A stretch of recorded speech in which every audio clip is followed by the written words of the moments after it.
ఉచితాలు తగ్గించాలి, అందరికీ రేషన్ కార్డులు ఇవ్వడం ఎట్లా సాధ్యమవుతుంది?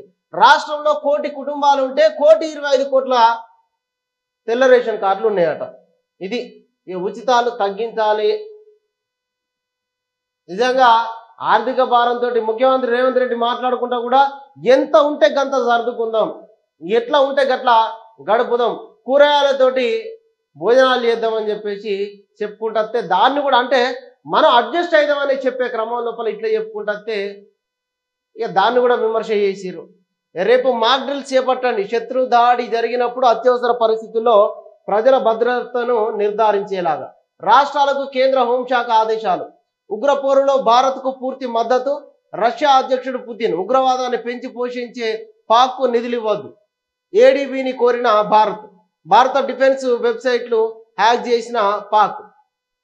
ఇది ఓవైపు పాక్తో యుద్ధం తప్పదనే కథనాలు వస్తుండగా మరోవైపు అందుకు అనుగుణంగా కేంద్రం చర్యలు చేపడుతున్నది.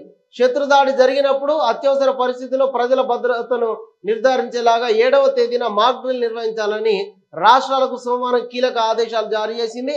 మాక్ డ్రిల్లో భాగంగా వైమానిక దాడి చేసేటప్పుడు వార్నింగ్ ఇచ్చేలాగా సైరన్ మోగించడం, దాడుల సమయంలో తమను తాము రక్షించుకోవడానికి పౌరులు, విద్యార్థులు మొదలైన వారికి శిక్షణ ఇవ్వడం చేపట్టాలని ఉత్తర్వుల్లో పేర్కొన్నది.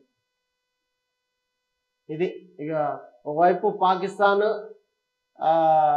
ఉగ్రవాదులు చేసినటువంటి దాడికి ధీటుగా భారత్ వాళ్ళపైన యుద్ధం ప్రకటించేటందుకు సిద్ధమైంది అనేటువంటి సంకేతాలను ఇస్తా ఉన్నది. దాంట్లో భాగంగానే మాక్ డ్రిల్ కూడా నిర్వహిస్తా ఉన్నారు. గతంలో పాకిస్తాన్, ఇండియా మధ్య జరిగిన యుద్ధ సమయం లోపల కూడా ఇట్లాంటి మాక్ డ్రిల్ నిర్వహించడం జరిగింది.